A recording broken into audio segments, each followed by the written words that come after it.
Do you think readers notice those patterns while reading? Yeah. Or only later when life starts echoing the book's ideas back?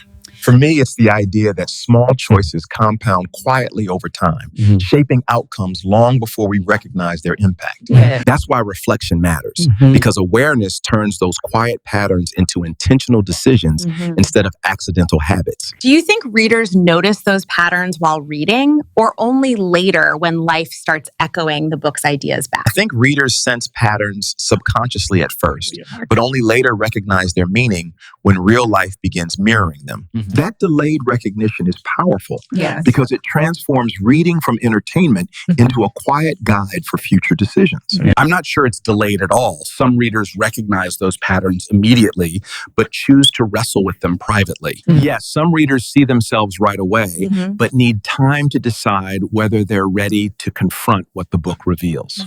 So when a book reveals something uncomfortable, do we change because we've seen it or because we finally admit it? I agree. Recognition often comes early, but transformation waits until readers feel safe enough to act on that awareness. But isn't waiting for safety sometimes just another way of avoiding change? Even when the book makes the truth unmistakably clear? That tension is real between readiness and resistance, and maybe that unresolved space is exactly where meaningful growth begins. Yes, that uncertainty lingers because growth rarely happens cleanly. It unfolds through discomfort, hesitation, and repeated moments of honest reflection. I think that lingering discomfort is what keeps the book alive, returning to us until we're finally willing to respond. Maybe that's why we revisit certain books. Each return meets us differently, depending on who we've become since reading them.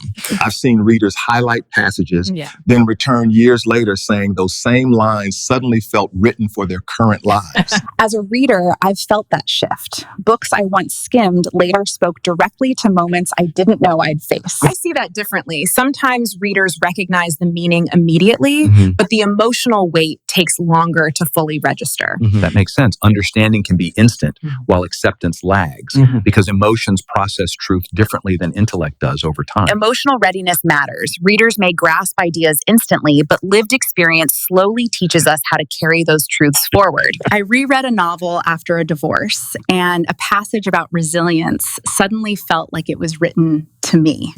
I had a similar moment after losing a parent.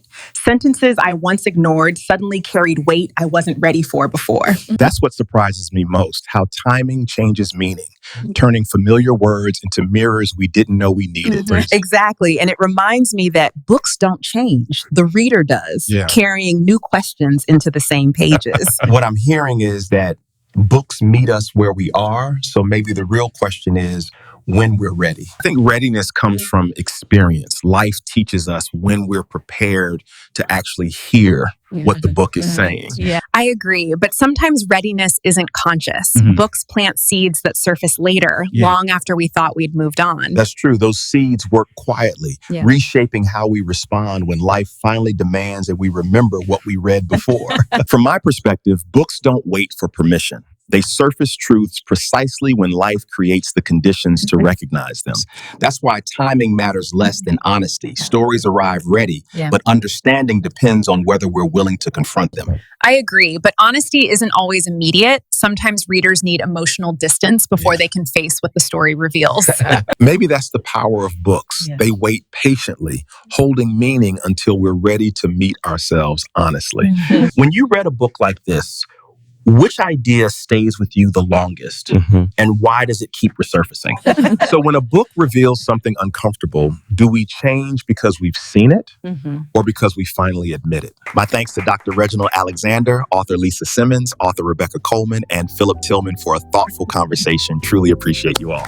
Thanks for joining us for another Books by Barron podcast. I'm Barron Darby. Until next time, keep reading and stay curious.